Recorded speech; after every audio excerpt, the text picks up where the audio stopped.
Assalamualaikum warahmatullahi wabarakatuh. Perkenalkan, nama saya Hasan Awang Mulan dengan NIM 25106-11428 dari kelas Hukum Internasional J. Pada kesempatan kali ini, saya akan membahas tema perkembangan hak asasi manusia internasional dengan mengambil studi kasus mengenai perlindungan hak-hak etnis Rohingya di Myanmar.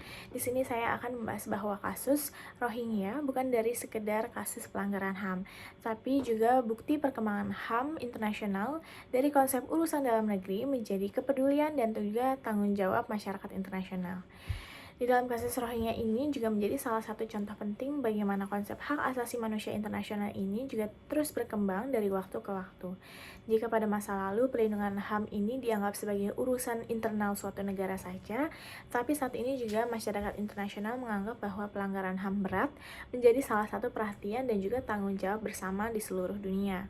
Dan melalui kasus Rohingya ini, kita dapat melihat bahwa komunitas internasional berupaya untuk melindungi kelompok minoritas yang mengalami diskriminasi, pengusiran paksa, hingga dugaan genosida melalui berbagai instrumen hukum internasional. Untuk perkembangan hak asasi manusia ini, di dalam kasus Rohingya terlebih dahulu memahami bagaimana HAM internasional ini terus berkembang. Dari setelah terjadinya World War II, di mana masyarakat internasional ini menyadari bahwa perlindungan terhadap manusia ini tidak boleh hanya bergantung pada suatu negara saja. Dan akibat berbagai kekejaman yang terjadi selama perang berlangsung ini, lahirlah yang pertama United Nations di tahun 1945, yang kedua Universal Declaration of Human Rights di tahun 1948. Deklarasi ini menjadi tonggak penting karena untuk pertama kalinya dunia mengakui bahwa setiap manusia memiliki hak yang melekat sejak lahir tanpa memandang ras, agama, suku, maupun kewarganegaraannya. Perkembangan berikutnya ditandai dengan lahirnya berbagai konvensi internasional seperti International Covenant on Civil and Political Rights, yang kedua International Convention on Economic, Social, and Cultural Rights, yang ketiga Convention on the Prevention and Punishment of the Crime of Genocide. Di dalam perkembangan ini juga menunjukkan bahwa HAM tidak lagi hanya menjadi isu moral, tapi juga telah menjadi bagian dari hukum internasional yang mengikat negara-negara. Latar belakang kasus Rohingya ini merupakan kelompok etnis Muslim yang telah lama tinggal di negara bagian Rakhine di Myanmar.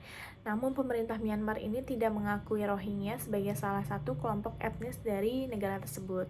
Dan melalui Undang-Undang Kewarganegaraan Myanmar di tahun 1982, banyak warga Rohingya ini kehilangan suatu kewarganegaraannya dan menjadi stateless persons atau orang tanpa kewarganegaraannya.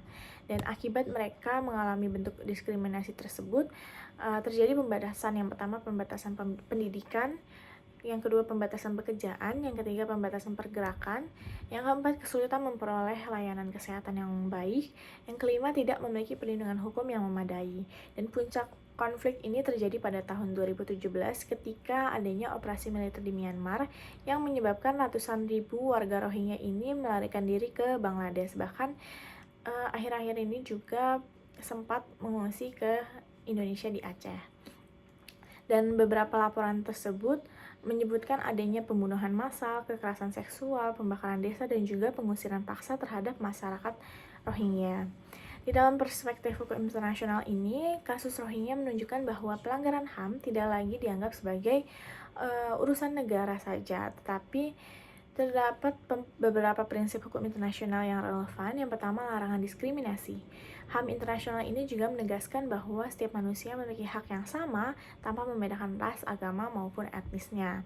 Dan kebijakan yang menolak pengakuan kewarganegaraan ini, Rohingya dinilai bertentangan dengan prinsip non-diskriminasi yang menjadi dasar HAM internasional.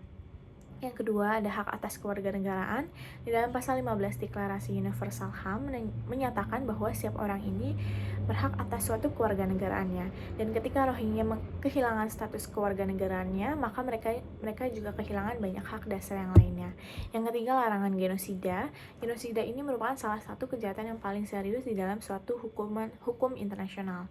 Suatu tindakan dapat dikategorikan sebagai genosida apabila terdapat niat untuk menghancurkan suatu kelompok lain, berbagai kelompok etnis, ras, agama, ataupun bangsa secara keseluruhan maupun sebagian saja. Dan di dalam kasus Rohingya ini muncul tuduhan bahwa tindakan yang dilakukan terhadap mereka ini mengarah pada unsur-unsur genosida.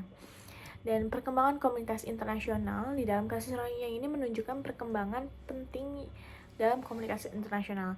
Pada masa lalu, negara lain itu cenderung tidak mencampuri urusan di dalam negeri suatu negara.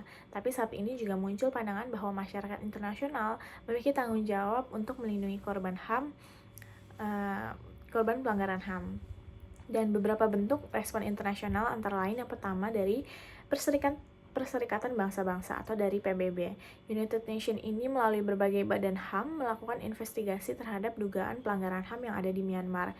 Dan PBB juga menerbitkan berbagai laporan yang menyatakan bahwa adanya dugaan kejahatan terhadap kemanusiaan. Yang kedua ada Mahkamah Internasional atau ICJ.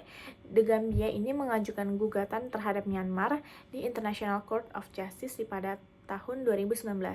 Dan hal ini pun menarik karena negara yang menggugat ini bukanlah negara yang menjadi korban langsung. Kasus tersebut juga menunjukkan bahwa pelindungan terhadap HAM ini mencegah genosida yang dianggap sebagai kepentingan seluruh masyarakat internasional. Yang selanjutnya adalah Mahkamah Pidana Internasional atau ICC, International Criminal Court, juga melakukan penyelidikan terkait dugaan kejahatan terhadap Rohingya. Ini juga menunjukkan bahwa individu yang bertanggung jawab atas kejahatan internasional dapat dimintai pertanggungjawaban meskipun mereka merupakan pejabat negara. Dan menurut saya kasus Rohingya ini menunjukkan bahwa HAM internasional telah mengalami perkembangan yang sangat signifikan walaupun memang belum sepenuhnya diikuti oleh efektivitas penegakan hukum internasional. Di satu sisi, masyarakat internasional telah memiliki berbagai instrumen hukum, pengadilan internasional, dan juga mekanisme perlindungan hukum, tapi di sisi lain juga banyak ribuan warga Rohingya masih hidup sebagai pengungsi dan belum memperoleh keadilan yang memadai. Dan hal ini juga menunjukkan adanya kesenjangan antara norma hukum internasional dan pelaksanaannya yang ada di lapangan. Dan kesimpulannya, di kasus Rohingya ini merupakan contoh nyata perkembangan hak asasi manusia internasional, dan kasus ini menunjukkan bahwa pelindungan HAM tidak lagi menjadi urusan domestik suatu negara, tetapi juga telah menjadi perhatian komunitas internasional. Melalui keterlibatan PBB, ICJ, dan ICC ini terlihat bahwa dunia semakin mengakui pentingnya pelindungan terhadap suatu kelompok rentan serta penegakan hukum terhadap pelaku pelanggaran HAM berat. Dan meskipun demikian, tantangan terbesar HAM internasional saat ini bukan lagi pada pembentukan norma, melainkan juga pada efektivitas pelaksanaan dan juga penegakannya agar keadilan tetap benar-benar dirasakan oleh seluruh para korban. Sekian dari saya. Wassalamualaikum warahmatullahi wabarakatuh.